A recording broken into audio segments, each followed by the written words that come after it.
भाई सभी को नमस्कार। और आज हम आए हैं एक ऐसे मुद्दे पे बात करने के लिए जिस मुद्दे ने हर एक स्टूडेंट की नींद उड़ा के रख रखी है और हर एक बच्चा परेशान है कि आखिरकार एसएससी में ये स्कैम चल कैसे रहा है और ये हो क्या रहा है, क्या हुआ है, कैसे हुआ है। ये आप में से ज्यादातर बच्चे जानते भी हैं। एसएससी सीजीएल 2024 प्रीलिम्स का रिजल्ट आता है जहां पे कट ऑफ जो सारे मास्टर लोग, बाकी के एनालिसिस जो एक्सपर्ट हैं, जो जहां पे प्रिडिक्ट कर रहे थे 130 से 135, वो अचानक से जंप मार के 153 चली जाती है। और न सिर्फ इतना होता है बल्कि में रिजल्ट में कुछ ऐसी डिस्क्रिपेंसीज देखी जाती हैं जिनको देख के बच्चों के होश उड़ जाते हैं। एक सिंगल सेंटर से बहुत सारे हजारों की संख्या में बच्चे सेलेक्ट हो रहे हैं, एक सिंगल डेट के एग्जाम में बहुत सारे बच्चे सेलेक्ट हो रहे हैं और उससे पहले बच्चे ऑलरेडी देख चुके होते हैं कि कितने सारे स्कैम हो रहे हैं। पूरा न्यूज़पेपर हर जगह भरा पड़ा रहता है कि आज एसएससी में यहाँ स्कैम, एमटीएस का पेपर लीक, सीजीएल का पेपर लीक, सीएचएसएल का पेपर लीक, यहाँ पे फर्जीवाड़ा, एसएससी के लोग मिले हुए हैं। और इन सब का हमने पहले भी आवाज भी उठाई है और बहुत अच्छे से बात भी करी है। आज हम फिर से इसी मुद्दे पे बात करेंगे और कुछ और चीजें आप लोगों को बताएंगे जो कि आपको जान लेना बहुत जरूरी है, और खास करके उन लोगों को जान लेना बहुत जरूरी है जो कि चले आते हैं एसएससी को डिफेंड करने बिना ये सोचे समझे कि वो जो कह रहे हैं वो बात का कोई लॉजिक बनता भी है या नहीं बनता है। जस्ट उनको डिफेंड करना है एसएससी को। अब वो तो भगवान जाने कि उनका ऐसा क्या उसमें सेल्फ मोटिव छिपा हुआ है जो कि उनको एसएससी को डिफेंड करना पड़ रहा है। पता नहीं एसएससी को डिफेंड कर रहे हैं या खुद को डिफेंड कर रहे हैं, ये समझ पाना अपने आप में बड़ा इम्पॉसिबल सा काम है। बाकी आज हम बात करेंगे हर एक चीज पे, हर एक मुद्दे पे। तो मेरे भाई, एसएससी स्कैम हुआ है या नहीं हुआ है? मेरे भाई देखो, हमने शुरुआत से कभी एक बार भी नहीं कहा, हमने बहुत सारी वीडियोस बनाई इस स्कैम पे। आदित्य सर ने, विक्रम सर ने, सभी ने वीडियोस बनाई और कभी नहीं कहा कि भाई री एग्जाम कराओ फटाफट से आके। हम तो कह नहीं री एग्जाम कराओ। स्कैम अगर हुआ है तो उन जो बच्चों ने स्कैम किया है या जिन लोगों ने स्कैम किया है उनको पकड़ो, अगर नहीं हुआ है तो क्लैरिटी दो, मार्क्स पब्लिश करो। अगर एसएससी 2017 तक नंबर पब्लिश कर सकता है तो अब क्यों नहीं?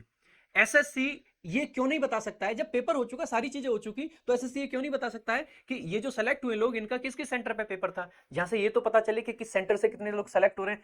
क्योंकि जो देखने में आया है, जो सुनने में आया है, जो बाकी के रैंक आईक्यू, रैंक मित्रा वगैरह का जो डाटा है, उसको देख के यही लगता है कि कुछ सेंटर पे ऐसा है कि सारे पढ़े लिखे लोगों का सेंटर वहीं पे जाता है। जितने भी टैलेंटेड लोग हैं, जितने भी इंजीनियर लोग हैं, उन सबका सेंटर एसएससी कहते हैं कि यहां डालते हैं, यहां पे इनको अच्छी सुविधाएं मिल जाएंगी, है ना। तो अगर ऐसा नहीं है तो एसएससी पब्लिश करे, एक लिस्ट पब्लिश करे जिसमें मार्क्स हो, जिसमें रॉ मार्क्स हो, जिसमें नॉर्मलाइज्ड मार्क्स हो। ये नॉर्मलाइजेशन का जो खेला चल रहा है कि नॉर्मलाइजेशन में जिसको जितना मन आता है उतना दे दो, बच्चा आज तक नहीं समझ पाता है कि किसी के उसी शिफ्ट में, मान लेते हैं कि 24 तारीख की सेकंड शिफ्ट है, एक बच्चा है 24 तारीख की सेकंड शिफ्ट में जिसके 5 नंबर बढ़ रहे हैं, एक बच्चा है जिसके 10 नंबर बढ़ रहे हैं, 12 नंबर बढ़ रहे हैं। कोई तरीका है? अरे बच्चे को पता तो हो कि नंबर कितने बढ़ सकते हैं, कितने नहीं। क्लैरिटी चाहिए, क्लैरिटी चाहिए। बार बार एक ही बात कह रहे हैं। री एग्जाम की डिमांड किस टीचर ने करी है? किसी ने नहीं। हर बच्चा, हर टीचर, हर कोई एक ही बात कह रहा है कि अगर स्कैम नहीं है तो एसएससी क्लैरिटी दे, और एसएससी के कान पे जू तक नहीं लगा। अगर एक्चुअल में कुछ ऐसा नहीं हुआ है तो एसएससी वाले अब तक नोटिस डाल चुके होते कि ये चीजें ऐसे ऐसे नहीं है, ये सारी चीजें हैं। कुछ तो है। ये जो तुम मुंह छिपाए बैठे हो, पता नहीं तुम क्या छिपाए बैठे हो, तो कुछ तो है, और कुछ है तो बात करना जरूर बनता है। तो मेरे भाई, आज हम इसी चीज पे बात करेंगे। तो अगर स्कैम नहीं है तो क्लैरिटी दो।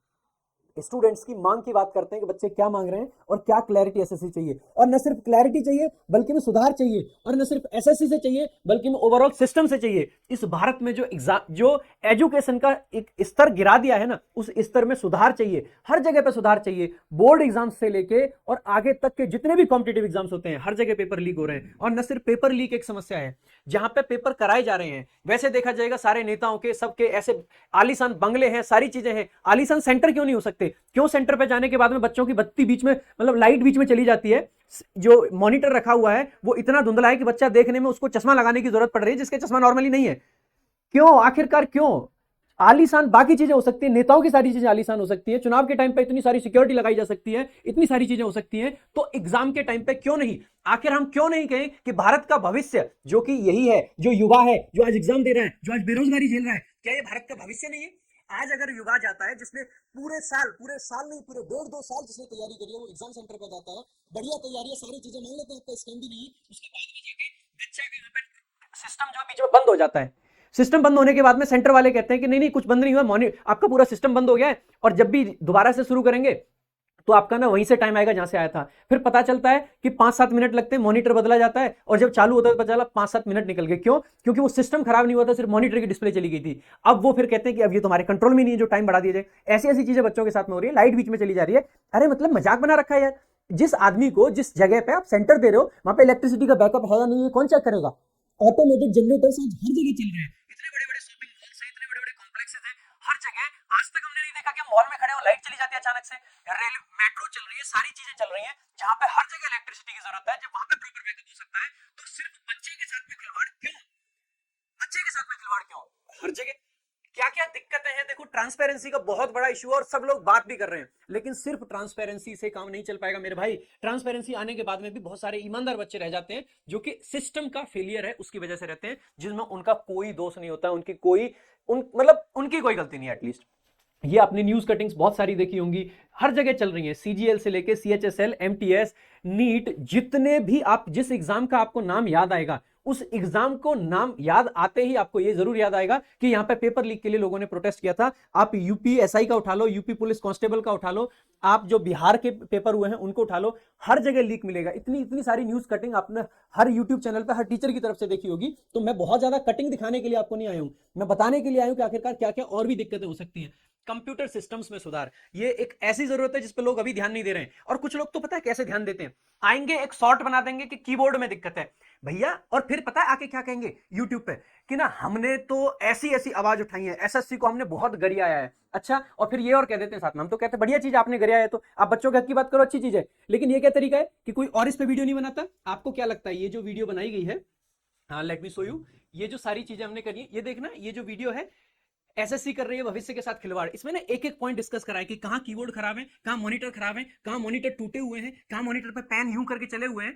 पेपर कराने से पहले एसएससी वाले एक बार मॉनिटर्स को साफ नहीं करवा सकते थिनर लगा के या जो भी सैनिटाइजर लगा के या कोई भी चीज लगा के?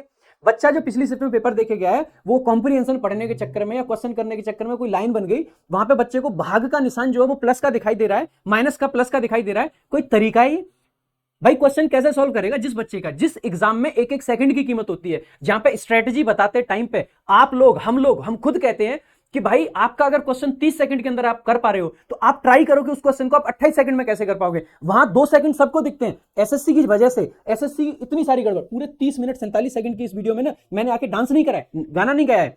कुछ लोगों का तो ये हो रखा है कि मैथ्स वाले वीडियो बनाएंगे तो उसको तो मानेंगे कि बच्चों के लिए आवाज उठाई गई है, बाकी के इंग्लिश वाले लोग या बाकी के लोग अगर आवाज उठाएंगे तो उसको तो गिनो ही मत। ये जो वीडियो बनाई है, जो यूट्यूब पे आके फालतू की बातें करे जा रहे हैं कि हम आवाज उठाते हैं, हम हमेशा ये करते हैं, कोई जिस चीज पे कोई बात नहीं करता है, क्यों भाई ये बात नहीं करी है? हमने हर एक मुद्दे पे बात करी है और बड़े अच्छे तरीके से बात करी है। एसएससी भविष्य के साथ खिलवाड़ कर रही है, एसएससी गलत पे गलत क्वेश्चन छाप रहा है, ये जो बातें हुई है लगातार, ये जो आपको बैक टू बैक वीडियोस दिख रही है, ये मजाक है। इसके अलावा ये सारी वीडियोस देखना, ये एमटीएस एग्जाम की आप सब लोग बात कर रहे हैं कि सिर्फ मैंने वीडियो बनाई थी, मैंने वीडियो, ये मजाक है। ये रैंकर्स गुरुकुल पे जो मैंने वीडियो डाल रखी है कि एसएससी एमटीएस स्कैम, क्या होगा री एग्जाम, बच्चों के साथ खिलवाड़ क्यों, ये मजाक है। ये वीडियो आवाज उठाना नहीं है। ये आदित्य सर ने एएलपी को लेके सारी चीजों को, बच्चों के साथ में मजाक हुआ, ये हुआ क्या, ये आवाज उठाना नहीं कहते इसको। इसके अलावा ये विक्रम सर की वीडियो, ये आदित्य सर विक्रम सर की वीडियो, ये आवाज उठाना नहीं कहते हैं। सिर्फ जस्ट बच्चों को आके यूट्यूब पर झूठ बोल देना और दिखावा कर देना कि हम ही बच्चों के मसीहा हैं, यही नहीं होता भाई। थोड़ा सा समझो और संभलो, और ये देखो कि सारे लोग काम कर रहे हैं। अविनाश सर ने इतना सारा बढ़िया बढ़िया, मतलब इतनी सारे मुद्दे उठाए हैं, इतनी बढ़िया बढ़िया न्यूज निकाल के लाए हैं, वो बात नहीं है, वो बात करना नहीं होता है आके। सॉरी एसएससी, तो हमें भैया री एग्जाम की हम बात ही नहीं कर रहे थे, हमें तो क्लैरिटी चाहिए, और वो क्लैरिटी तो देखो देनी पड़ेगी जी, ठीक है। सो स्टूडेंट्स की भाई यही मांग है, ट्रांसपेरेंसी चाहिए, कंप्यूटर सिस्टम में सुधार बहुत जरूरी है, बहुत जरूरी है, इससे ज्यादा जरूरी कोई और काम नहीं हो सकता है। सीजीएल 2024 टीयर 2 सिंगल शिफ्ट में हो, क्योंकि आपका नॉर्मलाइजेशन आप जानो और भगवान जाने, कोई और नहीं समझ सकता, इसलिए टीयर 2 तो भाई एक शिफ्ट में कराना ही पड़ेगा। और इसके लिए मैं आप सभी बच्चों से भी कहूंगा जिन्होंने 2024 का पेपर दिया है कि सभी लोग आवाज उठाएं, और न सिर्फ 24 वाले, आगे के बच्चे भी आवाज उठाएं, क्योंकि मेरे भाई आगे आपके साथ में भी होगा। नॉर्मलाइजेशन एक ऐसी चीज है, पता चला कि एक शिफ्ट वालों को 35 नंबर दे दिए गए, जहां पे मैथ्स टोटल 90 नंबर का है, रीजनिंग टोटल नंबर की है, एक सब्जेक्ट जीएस सिर्फ 75 नंबर का है, वहां पे 30-30 नंबर अगर मान लीजिए नॉर्मलाइजेशन में मिल जाते हैं, तो मेरे भाई ये एग्जाम फेयर कैसे कैसे आखिर क्यों फेयर कह देंगे इस एग्जाम को? नहीं हो सकता है। इसके अलावा और भी आपको मुद्दे बताता हूं कितने सारे हैं। नॉर्मलाइजेशन का मेथड किसी को नहीं पता है, तो नॉर्मलाइजेशन का मेथड भी एकदम क्लियर कट किया जाए, जस्ट एक फॉर्मूला नहीं, उस पर एक पूरा क्लैरिफिकेशन होना चाहिए। और नॉर्मलाइजेशन को जितना ज्यादा हो सकता है उसको मिनिमाइज करा जाना चाहिए। नॉर्मलाइजेशन ऐसा नहीं होना चाहिए कि 20 नंबर मिल गए, 25 नंबर मिल गए। एसएससी ने 2018-19-20 में तो कुछ ऐसा भी किया था कि एक एक शिफ्ट में 45, 48, 52 नंबर तक दिए। मजाक होता है यार, 1/4 नंबर आप नॉर्मलाइजेशन में दे दोगे, वाह बहुत बढ़िया। इतना नहीं होना चाहिए। इसके अलावा वेटिंग लिस्ट एक जो बहुत बड़ा मुद्दा है, क्योंकि पिछले रिपीटर्स पेपर देते हैं, बहुत सारी चीजें की जा सकती हैं रिपीटर्स के लिए। आपके पास में सबका डाटा है कि आपके किस रोल नंबर वाले बच्चे को, किस रजिस्ट्रेशन वाले नंबर बच्चे को कौन सी पोस्ट मिली थी। ज्यादा कुछ नहीं कर सकते तो ये तो कर ही सकते हैं कि अगले साल वो उससे नीचे ग्रेड पे के लिए या सेम ग्रेड पे के लिए एलिजिबल ना हो। कुछ ऐसा कर सकते हैं। चलो सेम ग्रेड पे में बहुत सारे जॉब्स आ जाते हैं, खास करके 4600 ग्रेड पे में सारी की सारी जॉब्स आ जाएंगी। तो एटलीस्ट जो बंदा एक बार एसएससी सीजीएल के थ्रू सिलेक्शन ले चुका, वो उससे नीचे के ग्रेड पे दोबारा सिलेक्शन नहीं ले सकता। ये इंश्योर करने मैं जाऊंगा?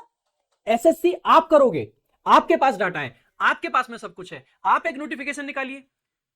क्यों नहीं कर सकते ऐसा? अगर इतने सारे रिपीटर्स बार बार पेपर दे रहे हैं तो हम ये क्यों नहीं कर सकते कि जो बच्चा एक बार सेलेक्ट हो गया, एटलीस्ट उससे नीचे के ग्रेड पे उसका सिलेक्शन नहीं होना चाहिए? हो सकता है, वेरी मच पॉसिबल, पर करना पड़ेगा उसके लिए ना, कलम उठानी पड़ेगी उसके लिए, ऑफिस में बैठ के काम नहीं चल पाएगा।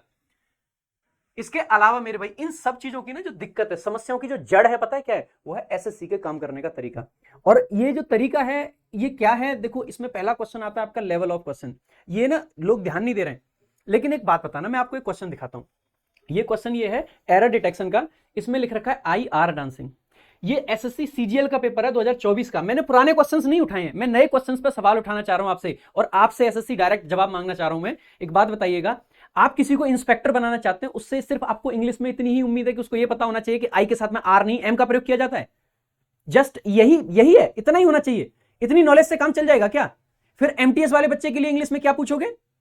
एमटीएस वालों के आई को उल्टा लिख दें, यूं करके आई ना लिखी जाएगी, यूं करके लिखी जाएगी, ऐसा कुछ पूछना चाहोगे? इससे बेसिक क्वेश्चन क्या हो सकता है, ये तीसरी चौथी क्लास का बच्चा बता देगा। छोटे छोटे बच्चे जो है ना, आज जो अभी स्कूल नहीं जाते हैं, जो हमारी बेटी है ना, भी आज 2 साल की हुई है, आज उसका जन्मदिन भी है। अभी एक जन्मदिन पे उसके मतलब उसके जन्मदिन पे एक खास उपहार की वीडियो भी आप लोगों के लिए भी लेके आऊंगा, आज शाम को ही आ जाएगी। उस वीडियो को भी देखना, बहुत बढ़िया उपहार है आप लोगों के लिए। अभी आज 2 साल की हुई है, टाइम निकाल के मैंने ये वीडियो बनाया है, क्योंकि उसकी पार्टी वार्टी भी है जन्मदिन की। तो वो 2 साल की बेटी भी ना, वो जैसे ही कोई आके उसको पूछता है कि बेटा कैसे हो, तो वो कह देती है आई एम हैप्पी। वो भी नहीं कहती आई आर हैप्पी। तो आप ये ग्रेजुएट बच्चे से ये उम्मीद करते हैं कि बच्चा ये जान के जाए? ये देखो, एग्जिट का एंटोनिम पूछ रहे हैं। एग्जिट का एंटोनिम कौन ऐसा है जो हाउस बताएगा? एग्जिट का एंटोनिम रोड बताएगा आदमी, या सेरेमनी बताएगा? यार इस क्वेश्चन देखो, क्वेश्चन पूछने का लॉजिक क्या होता है? पेपर में प्रश्न क्यों पूछे जाते हैं? जिससे कि ये डिसाइड किया जा सके कि किसको ज्यादा नॉलेज है, किसको कम नॉलेज है, और उस नॉलेज के बेस पे उसको सिलेक्शन दिया जा सके। इस क्वेश्चन से आप कैसे डिसाइड करोगे कि किसको कम नॉलेज है और किसको ज्यादा नॉलेज है? ये तो बेनिफिट टू ऑल के बराबर है भाई। एग्जिट का एंटोनिम एंट्री होगा, ये बेनिफिट टू ऑल के बराबर है, it is equal to benefit to all.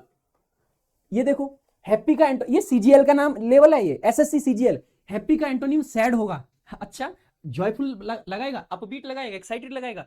ये भी बेनिफिट टू ऑल के बराबर है, बेनिफिट टू ऑल के बराबर है। जहां पे सिर्फ आपके पास में इंग्लिश में 25 क्वेश्चन पूछने के लिए, वहां पे आप इस तरीके के क्वेश्चन पूछोगे। अरे बढ़िया क्वेश्चन बना लो यार, मैं नहीं कहता हूं मुश्किल बनाओ, लेकिन थोड़ा लॉजिक तो लगाना पड़े। आदमी का ये तो चेक कर पाओ कि उसके अंदर दिमाग है कि नहीं है। इसको तो दुनिया कह देती है, आप रोड पे चलते हो, किसी के पास जाओगे ना जो एकदम अनपढ़ है, ठीक है, जो टैक्सी वालों के पास में जाते हैं ना, तो वहां भी वो कह देंगे सैड हैप्पी ऐसे शब्द वो भी जानते हैं। ये देखिए, फेल का एंटोनिम पास होगा, ये पूछना चाह रहे हो, बहुत शानदार। ये एंटोनिम पूछा सेल का बाई होगा, क्या इससे निकलेगा? क्या आप क्या निकालना चाहते हो इससे? कौन से बच्चे को सेलेक्ट करना चाहते हो? कौन सा वाला बच्चा है जो इस क्वेश्चन को आंसर देके आप पता लगा लोगे ये है इंटेलिजेंट, ये बनेगा इंस्पेक्टर, इसको भेजेंगे एमईए में? इन लेवल से निकालोगे, इस लेवल से? सोचने वाली बात है। अब बात आ जाती है इनके सब्जेक्ट मैटर एक्सपर्ट। खास करके बहुत सारे लोग बने बैठे हैं आजकल, उनको बड़ा ये है कि एसएससी हमें तो सब्जेक्ट मैटर एक्सपर्ट मानती है, हमारे तो रेफरेंस दिए जाते हैं। एसएससी के सब्जेक्ट मैटर एक्सपर्ट ना क्या है इनका, एक बार थोड़ा सा आप ना एक देख लो, एक बार आप ही। ये क्वेश्चन आता है 2023, बेचारे बच्चे आज तक केस लड़ रहे हैं 2023 के। टीचर लोगों ने भी उनके लिए आवाज नहीं उठाई है, और हम भी उसमें है कि हमने भी बहुत ज्यादा आवाज नहीं उठाई है, क्योंकि मामला कोर्ट में है। यहाँ पे आवाज से ज्यादा क्योंकि वो कोर्ट के थ्रू जा रहे हैं। अगर वो भी ट्विटर कैंपेन के थ्रू जा रहे होते तो हम भी आवाज उठाते, क्योंकि उनका पॉइंट भी जेन्युइन है। एसएससी ने क्वेश्चन पूछा, cinema provides the most universal entertainment, और इसमें द मोस्ट यूनिवर्सल को इन्होंने अंडरलाइन किया और आंसर दे दिया अयूनिवर्सल होगा, इंप्रूवमेंट का क्वेश्चन है। फिर आती है एसएससी की फाइनल आंसर की, वो कहते हैं नहीं नहीं, अयूनिवर्सल की जरूरत नहीं है, द मोस्ट यूनिवर्सल सही है, नो इंप्रूवमेंट आंसर होगा। पहली बात, पास्ट में जितने क्वेश्चन एसएससी ने आज तक पूछे, वहां पे एसएससी का एक स्टैंड रहा है कि गिवन सेंटेंस सही भी हो, फिर भी जो इंप्रूवमेंट अगर कुछ कर सकते हैं तो कर दो। पहली बात, द मोस्ट यूनिवर्सल कतई गलत है, क्योंकि यूनिवर्सल आपका बेसिकली, यूनिवर्सैलिटी तो अपने आप में भाई एक्सट्रीम डिग्री है, वहां पे ये तो नॉन ग्रेडेबल एडजेक्टिव हो जाता है। नॉन ग्रेडेबल एडजेक्टिव है तो इसमें मोस्ट कैसे लगा सकते हो? नहीं लगाना चाहिए। अभी इनका एक्सप्लेनेशन भी देखना, अभी जो इनके सब्जेक्ट मैटर एक्सपर्ट है ना भाई, उनका भी देखना, कितने जो सब्जेक्ट मैटर एक्सपर्ट बनते हैं ना, वो इनके सब्जेक्ट मैटर एक्सपर्ट कैसे हैं उसको देख के शर्मा जाएगी, शर्म आएगी। एक बार देखना, इन्होंने इसका ना जो एक्सप्लेनेशन दिया है, मैं जस्ट आपको थोड़ा सा टाइम लेके समझाना चाहूंगा। पहली बात तो क्वेश्चन था cinema provides the most universal entertainment. एक क्वेश्चन जो कि कोर्ट में चल रहा है, जिस पर केस चल रहा है, जिस पर बच्चे अपना जैसे तैसे कॉन्ट्री कर करके पैसे लगा रहे हैं, ठीक है, और कोर्ट में केस लड़ रहे हैं, उस क्वेश्चन को एसएससी के सब्जेक्ट मैटर ने इतना सीरियसली लिया है कि वो भूल गया कि यहां पे प्रोवाइड वर्ब थी और यहां पे उसने इज वर्ब लिख दी। Cinema is the most universal entertainment.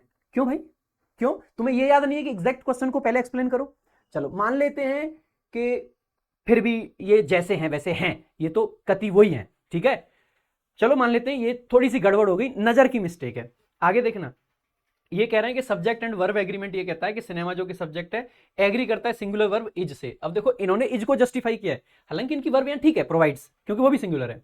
दूसरा पॉइंट ये कह रहे हैं कि डेफिनेट आर्टिकल द यूज किया जाता है मोस्ट यूनिवर्सल के पहले, जो कि इंडिकेट करता है स्पेसिफिसिटी और सिंगुलैरिटी। देखो बिल्कुल ठीक बात है, डेफिनेट बनाने के लिए द को लगाते हैं, लेकिन ये कैसे कह दिया कि ये देखो आपको ना पहले तो अगर ये इज लगा दिया है ना, तो यहां पे वैसे भी द मोस्ट नहीं आ सकता है। अगर यहां पे एसएससी वालों सुन लो, सब्जेक्ट मैटर एक्सपर्ट आपके, अगर यहां पे इवन कोई ग्रेडेबल एडजेक्टिव होता तो भी सुपरलेटिव डिग्री नहीं लगाई जा सकती थी। वो इसलिए नहीं लगाई जा सकती थी क्योंकि मेरे भाई हमने यहां पे कोई कंपैरिजन किया ही नहीं, देयर इज नो कंपैरिजन। मैं ऐसे ऐसे यहां पे मैं खड़ा हूं, मैं डायरेक्टली बोल दूं Radhika is the most intelligent girl, पूरी दुनिया की सबसे इंटेलिजेंट वही है क्या? नहीं। लेकिन अगर आगे मैं लिख दूंगा अमंग ऑल, इन हर क्लास, इन हर फैमिली, तो मैं कह सकता हूं। लेकिन आपने तो अलग ही बात कह दी। यहां पे आगे भाई कुछ लिखा हुआ है? कुछ भी नहीं, कुछ भी नहीं है। इसका मतलब है there is no comparison, and if there is no comparison you can not and you should not use superlative degree. इसके अलावा देखना आगे ये क्या कह रहे हैं, द को इन्होंने कह दिया सुपरलेटिव कंस्ट्रक्शन जो मोस्ट है is used to form the superlative indicating that among all forms of entertainment cinema holds the highest degree of universality. Universality की डिग्री होती है। अरे बहुत बढ़िया बात है भाई, फिर तो आप किसी भी चीज की डिग्री बता दोगे, डिग्री ऑफ यूनिवर्सैलिटी। यूनिवर्सल, ये कम यूनिवर्सल है, ये ज्यादा यूनिवर्सल है। कल को तुम कहोगे कि अलाइव होने की या डेड होने की भी ज्यादा डिग्री होती है। एक बंदा जो आईसीयू में भर्ती है उसको कह देंगे ये कम जिंदा है, एक बंदा जो दौड़ रहा है एकदम तेज दौड़ रहा है आप कहोगे he is the most alive person है। एक बंदा जो ज्यादा मतलब कोई जिसकी डेथ हो गई है और डेथ होने में किसी ने ज्यादा उसके कटवट मार दिए, बुरी तरह से मारा गया, उसको कह दोगे मोस्ट डेड पर्सन। फिर तो कल को आप ये कह दोगे कि ये जो ग्लास है ये फुलेस्ट है, फुल नहीं है। आप ये कह दोगे इट इज मोर फुल, ये भी कह दोगे, फुलर कह दोगे, कुछ भी कह दोगे, क्योंकि आपके हिसाब से तो हर चीज की डिग्री ऑफ यूनिवर्सैलिटी हो सकती है।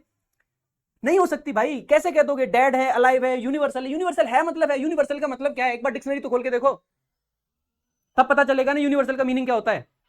आगे डिक्शनरी का भी रेफरेंस दिया, देखो अभी फिर कह रहे हैं करेक्ट नाउन फॉर्म है, ठीक है। हाउएवर, हालांकि language is dynamic and common usage sometimes deviates from strict grammatical usage. इन्होंने कहा है कि जो कॉमन यूसेज है वो स्ट्रिक्ट ग्रामेटिकल यूसेज रूल से अलग हटके होते हैं। In everyday language, everyday language में हम ये कह सकते हैं यू मे एनकाउंटर, आप एनकाउंटर कर सकते हो most universal to convey a heightened sense of universality even if it might be considered non standard in more formal or prescriptive grammatical context. आप खुद कह रहे हो कि ये इनफॉर्मल है, आप कह रहे हो कि ये नॉन स्टैंडर्ड है। अगर ये नॉन स्टैंडर्ड है तो हम नॉन स्टैंडर्ड इंग्लिश को सही मानने लग जाए क्या? आपने जो अब तक 1999 से लेके अगर पेपर देखें और 2023 मतलब 22 तक के पेपर देखें, वहां पे जो आप कहते हो कि ये तो नॉन स्टैंडर्ड इंग्लिश है, आप अवेल वर्ब के साथ में जबरदस्ती से रिफ्लेक्सिव प्रोनाउन लगवाते हो। क्यों? क्योंकि अवेल के साथ अगर रिफ्लेक्सिव प्रोनाउन नहीं लगा रखा है तो उसको नॉन स्टैंडर्ड इंग्लिश माना जाता है। अगर वहां नॉन स्टैंडर्ड आप गलत कह रहे हो तो यहां पे नॉन स्टैंडर्ड को सही कैसे कह सकते हो? एक स्टूडेंट को मैं बीइंग अ टीचर मैं आपसे पूछता हूं, छोड़िए स्टूडेंट, बीइंग अ टीचर मैं आपसे पूछता हूं कि मैं अगर बच्चे को पढ़ाऊं, मुझे पता है कि ये नॉन स्टैंडर्ड है, मुझे पता है कि ये स्टैंडर्ड है, लेकिन मैं बच्चे को क्या बोलूं कि तू पेपर में स्टैंडर्ड मार के आना भाई, या तुम पेपर में नॉन स्टैंडर्ड को मार के आना। अल्टीमेटली एक टीचर क्या करे?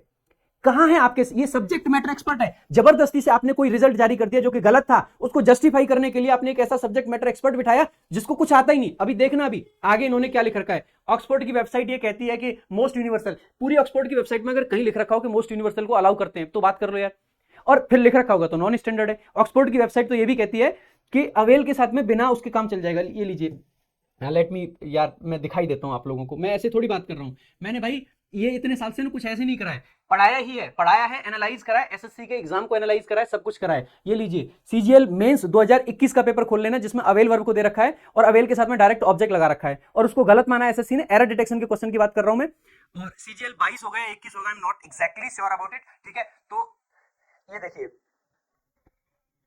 ठीक है, ये अवेल वर्ब को सर्च कर लिया, ऑक्सफोर्ड की डिक्शनरी है भाई, OALD, ठीक है। सो अवेल नाउन आ गया गलती से, अवेल वाला वर्ब देख लेते हैं एक बार। ये देखिए इन्होंने यहाँ पे क्या कह रखा है, ठीक है, avail something, to avail all these benefits. लेकिन यहां पे क्या लिख रखा है, ये इंडियन इंग्लिश है, which is by SSC considered non standard. SSC जिसको नॉन स्टैंडर्ड मानता है, इंडियन इंग्लिश है, लेकिन एसएससी इसको गलत मानता है। ये देखो, अवेल ऑफ समथिंग को भी सही मान रहे हैं, लेकिन एसएससी गलत मानता है, क्योंकि ये नॉन स्टैंडर्ड है। यहां नॉन स्टैंडर्ड दिख रहा है तुम लोगों को, है वहां पे नहीं नॉन स्टैंडर्ड दिखेगा। जहां पे बच्चों ने मेहनत करके ये सीखा कि यूनिवर्सल के साथ में मोस्ट नहीं लगाते, पूरी साल पढ़ पढ़ के यही पढ़ा बच्चे ने, और उसके बाद में उसको पेपर में कहते हैं कि नहीं नहीं मोस्ट लगाएंगे, हम तो नॉन स्टैंडर्ड को मानेंगे, क्योंकि हमारा खुद का कोई स्टैंडर्ड नहीं है। देखिए इसके बाद में, ये तो एक क्वेश्चन की बात हमने करी है अभी, ठीक है। इसमें इनके एक्सप्लेनेशन को देख के ये देखिए, एक्सेस डिनाइड, इसको पैसे बनवा रहे हैं। एक्सेस डिनाइड यार अपने आप में पैसे होता है। एक बार इनके जस्टिफिकेशन को देख लोगे ना, तो आपको भी शर्म आने लगेगी कि जो कमीशन आपका पेपर लेता है उसको देखो। इनके सब्जेक्ट मैटर एक्सपर्ट एक हैं, ये कह रहे हैं कि कॉन्स्टिट्यूट करना हो अगर आपको एक एक्टिव वॉइस को, तो वर्ब को चाहिए। वर्ब क्या करती है, to constitute active voice. Active voice बनाने के लिए a verb does an action on the subject. वाह वाह वाह वाह, पहली लाइन में तालियां बज जानी चाहिए इन लोगों के लिए। जो वर्ब है वो एक्शन सब्जेक्ट के ऊपर करती है एक्टिव वॉइस बनाने के लिए। वाह भाई, एक्टिव वॉइस बनाने के लिए जो वर्ब है वो एक्शन सब्जेक्ट के ऊपर करती है। I mean it is illogical, it is ridiculous. कैसे हम अगर ये कहें कि राम हिट मोहन, तो मोहन ने एक्शन किया राम के ऊपर, because Ram is the subject. ऐसा होता है, बहुत बढ़िया, शानदार। आगे कह रहे हैं कि डिनाई एक वर्ब है जो कि वैलिड वर्ब है, जो कि क्रिएट करती है एक एक्शन सब्जेक्ट पे, जो कि क्या है, एक्सेस। भाई बहुत सही, मतलब डिनाई वर्ब है जो कि एक्शन कर रही है किसके ऊपर, सब्जेक्ट के ऊपर। जो बच्चों आज तक आप लोग पढ़ते आए हो ना कि सब्जेक्ट एक्शन करता है ऑब्जेक्ट के ऊपर, वर्ब अपने आप में एक एक्शन है, ठीक है। सब्जेक्ट एक्शन करता है हमेशा, इसलिए तो करता कहते हैं हिंदी में उसको। अरे हिंदी थोड़ा सा पढ़ लिया होता, सब्जेक्ट का मतलब करता होता है, करता क्रिया, करता क्रिया, करता है वो कुछ क्रिया कर रहा है, दैट्स इट, ठीक है। इनका लेकिन अलग ही है। Similarly the subject is also access, subject access है। A phrase can be considered in the active voice with only a subject and a verb. पहली बात, फ्रेज की बात कर रहे हो, ये यहां पे तुम घुमाना चाह रहे हो। आप तो कह रहे हो कि ये सेंटेंस है, select the option that express the given sentence. अगर आप इसको सेंटेंस मान रहे हो तो पहली बात तो ये सेंटेंस नहीं है, फ्रेज है, जस्ट एक फ्रेज है, इनफॉर्मल फ्रेज। आपने सेंटेंस लिखा है इसलिए ये वैसे ही गलत होना चाहिए। दूसरा देखो, मैं कह रहा हूं फिर भी इसको बच्चे आंसर सही मार्क करके आ जाएंगे, लेकिन इनका जो सोल्यूशन है ना, ये दिखाता है कि किस लेवल के सब्जेक्ट मैटर एक्सपर्ट हैं और किन लोगों के रेफरेंस लेते हैं, ठीक है। A phrase can be considered in the active voice with only a subject and a verb and it doesn't necessarily require an object. जरूरी नहीं ऑब्जेक्ट हो। In an active voice sentence the subject performs the action expressed by the verb. अब देखो अगली line में खुद क्या कह रहे हैं कि एक्टिव वॉइस में सब्जेक्ट उस एक्शन को परफॉर्म करता है जो कि वर्ब के द्वारा एक्सप्रेस किया जा रहा है। यहां पे कह रहे हैं कि ये जो वर्ब है वो एक्शन करती है, यहां पे कह रहे हैं कि सब्जेक्ट एक्शन करता है। ऐसा लग रहा है पहली लाइन लिखते हुए एक था, फिर 2 गिलास और गटक लिए, फिर दूसरी लाइन लिख दी। कह रहे हैं कि कंप्लीट, ये कह रहे हैं कि देखो ना, वैसे तो wireless the general structure does include subject verb object, it is only a general guideline. ये एक जनरल गाइडलाइन है। ये ना बचपन में पढ़ के आए, कर्ता क्रिया कर्म ट्रांसलेशन नरम, ऐसा कुछ पढ़ के आए सब्जेक्ट एक्सपर्ट, ठीक है। Denied phrase can only be used in active voice manner. देखो पहली बात, अगर ये आपने मान लिया कि इंट्रांजिटिव वर्ब है और ये सब्जेक्ट है, अगर ये वर्ब इंट्रांजिटिव है तो इसका पैसिव नहीं बनेगा फर्स्ट ऑफ ऑल। अगर ये वर्ब ट्रांजिटिव है और आप इसको एक्टिव मान रहे हो तो इसका ऑब्जेक्ट कहां है। अगर आपने इसको पहले से पैसिव मान लिया तो इसको फिर से पैसिव में क्यों बनाओगे। अगर ये फ्रेज है तो आप इसको सेंटेंस क्यों लिख रहे हैं। सवाल तो बहुत उठाए जा सकते हैं, सवाल तो इनके हर क्वेश्चन पर उठाए जा सकते हैं।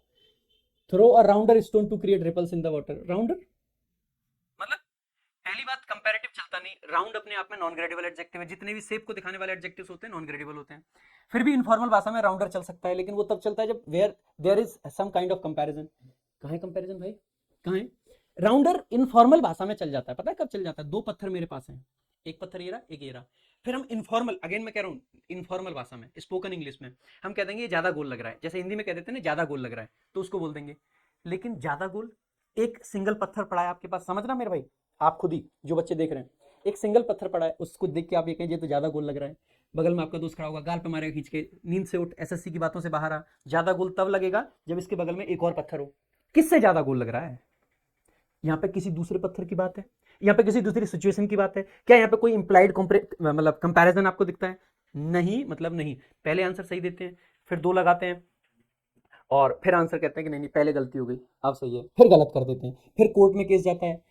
फिर सब्जेक्ट मैटर एक्सपर्ट बिठाते हैं, फिर सब्जेक्ट मैटर कैसी बात करते हैं। ये हॉकी वाला क्वेश्चन देखा होगा आपने, जिसके लिए कोर्ट ने इनको बोला कि आंसर चेंज करो, फिर क्या कहते हैं कि नहीं नहीं सुप्रीम कोर्ट जाएंगे। भाई अगर आपने हॉकी वाले ये क्वेश्चन में ये कहा गया था कि ये ऐसे करके वर्ड्स बनाने, पहले इन्होंने एक आंसर दिया, फिर इन्होंने दो दे दिया, क्योंकि दोबारा में इन्होंने ओ के ई वाई को सही वर्ड मान लिया। पहले ओ के ई वाई इनफॉर्मल शब्द है, अगर उसको ओके मान रहे हो, वो इनकरेक्ट स्पेलिंग है, जो कि धीरे धीरे लोग लिखने लगे थे। ओ के ए का साउंड आ रहा है तो कुछ लोग ई लिखने लगे थे धीरे धीरे। दूसरी बात, इन्होंने जो आंसर दिया इनके हिसाब से ये जो है ये टर्किश प्रोनाउंसिएशन है, ये यानी टर्किश वर्ड है। अगर टर्किश वर्ड को मान रहे हो आप सही, इसका मतलब आप तो किसी भी चीज को सही मान लोगे।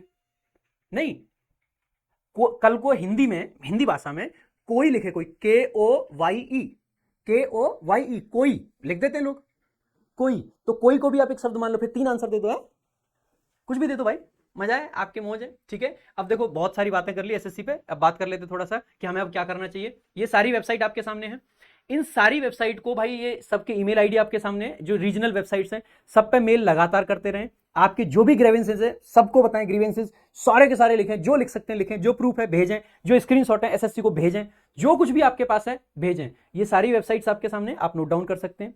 इसके अलावा भाई एक्स का सारा यानी कि ट्विटर कैंपेन हमें करना ही पड़ेगा, ट्विटर कैंपेन एक्स जिसको आजकल बोला जाता है। और इसमें आपको क्या याद रखना है कि आपको जो ट्वीट करने हैं वो ये है SSC_स्कैमर, ये आपका हैशटैग है, हैशटैग SSC_जवाब_2। इसके अलावा बाइकआउट मीडिया, क्योंकि यही 3 ट्वीट्स हैं जो आपको करने हैं। और कब आपका ट्विटर कैंपेन है, टाइम है 11 बजे, डे यानी 14 दिसंबर 2024 यानी कि सैटरडे, कल के दिन। तो कल के दिन सभी बच्चे ज्यादा से ज्यादा संख्या में ट्वीट करें, क्योंकि आपके हक की बात है और आपका हक आपको मिलके रहेगा। एसएससी सुधार करो, एसएससी जवाब दो, ये सारे हमने पहले भी चलाए हैं ट्विटर, मतलब ये जो ट्वीट्स हैं, लेकिन ट्विटर ने ब्लॉक कर रखे हैं कुछ सारे ट्वीट्स, तो ये ट्वीट बदलना भी जरूरी हो जाता है। तो सभी बच्चे कल सुबह 11 बजे मास लेवल प्रोटेस्ट करेंगे। और एक बार फिर से सभी टीचर से भी यही हाथ जोड़ के कहूंगा कि बच्चों का टाइम है यार, फालतू की बातें मत करो, और दूसरे टीचर्स को यार इसलिए मत गरियाओ कि मैंने ये कर दिया तुमने ये क्यों नहीं करा है। ठीक है, आपने कुछ अच्छा किया, बहुत अच्छी बात है, हम तो कह रहे हैं बहुत अच्छी बात है, लेकिन यार हमको भी गिन लिया करो, हमने भी बहुत सारी चीजें करी हैं, ऐसा मत करिए ना, है ना, कि सिर्फ मैथ्स वाले करेंगे तो ही गिना जाएगा, है ना, ऐसा नहीं होता है। 135 नंबर का वेटेज है मेंस में।